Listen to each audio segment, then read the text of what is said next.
Hi friends, my name is Cindy and I am one of the children's librarians at Portland Public Library in Portland, Maine. And this morning we're going to read from Henry and Mudge and Annie's Good Move. The story is by Cynthia Rylant and the pictures were drawn by Suçie Stevenson. Here we go. Henry and Mudge and Annie's Good Move.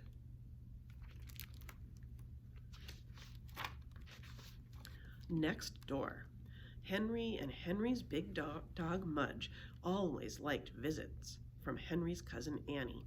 She was very careful about things, like her frilly dresses and her shiny shoes. But she was fun.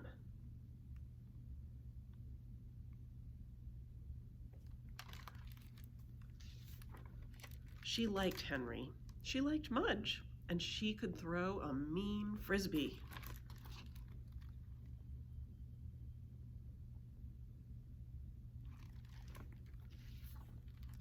So when Henry's mother said one day that Annie was moving and that she was moving next door to Henry, Henry was thrilled.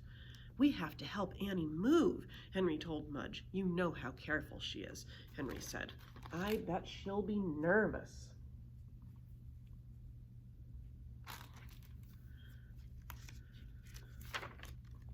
Henry imagined Annie packing up her things. "I bet she wraps those shiny shoes 1,000,000 times, Henry told Mudge. Mudge wagged his tail. "And those frilly dresses 1,000,000,000 times, said Henry. Mudge wagged again.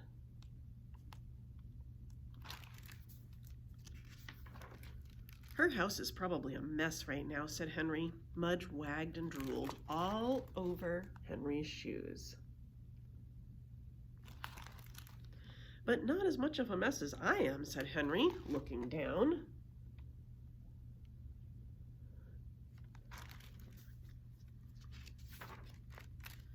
Blotchy. When Henry and Mudge and Henry's parents got to Annie's house on moving day, Uncle Ed was carrying boxes and Annie was breaking out.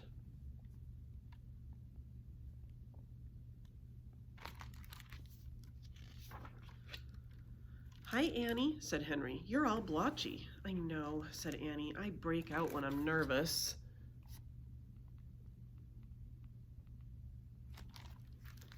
"Are you nervous about leaving friends?" asked Henry.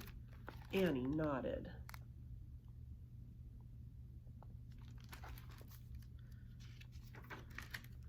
"Are you nervous about changing schools?" asked Henry.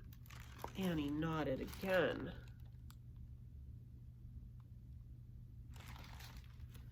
"Are you nervous about all your frilly dresses and shiny shoes and lace hankies being on that truck?" asked Henry. Annie nodded really hard. 3 new blotches came out on her nose.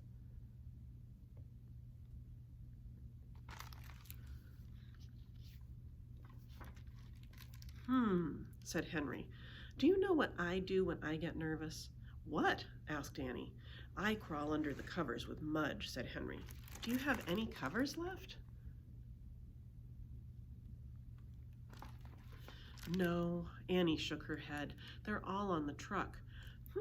Said Henry. "There are some blankets on the back seat of our car. Do you want to use them?"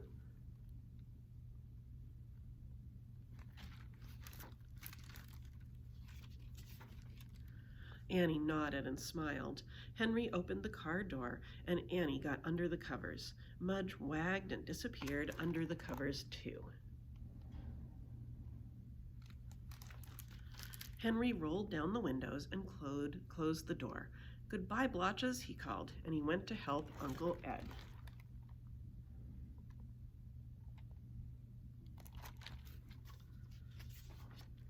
The new house. Annie and Mudge stayed under the covers all morning long. Henry brought them food.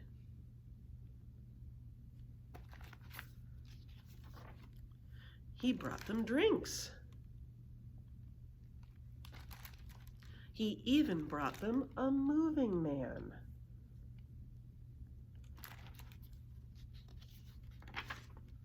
The moving man told Annie he would be very careful with her shoes and dresses and lace hankies. A few of her blotches went away. When the truck was loaded, everyone drove to Annie's new house, next door to Henry's house.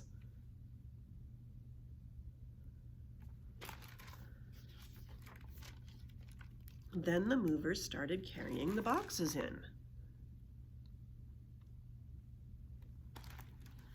Annie was still under the covers in the car. Henry peeked inside. She was sleeping on a lace hanky on Mudge's head.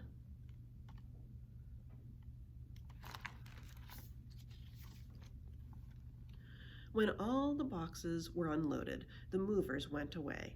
Then Henry woke up Annie, and everyone went into the new house. Annie held on to Mudge and tried not to break out.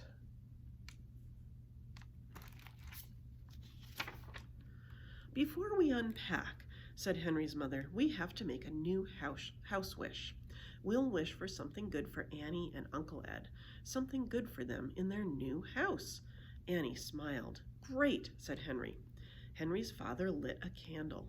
"Everyone make a secret wish," he said. "Then Annie will blow out the candle."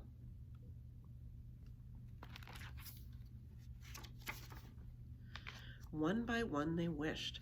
Some wishes were big, some were small, some looked like T-bone steak, but they were all good wishes.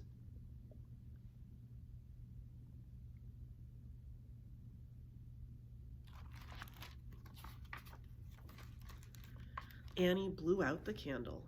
"Welcome home, cousin," said Henry. "Welcome home, Annie," said Henry's parents.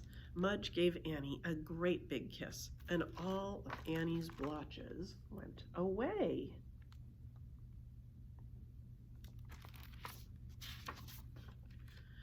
Then the next morning, Henry had breakfast at her house. The end. And that was Henry and Mudge and Annie's Good Move by Cynthia Rylant and pictures by Suçie Stevenson. My name is Cindy, and I am one of the children's librarians at Portland Public Library in Portland, Maine, and I'm really happy that you came to listen to me read today. Bye-bye, friends. I'll see you next time.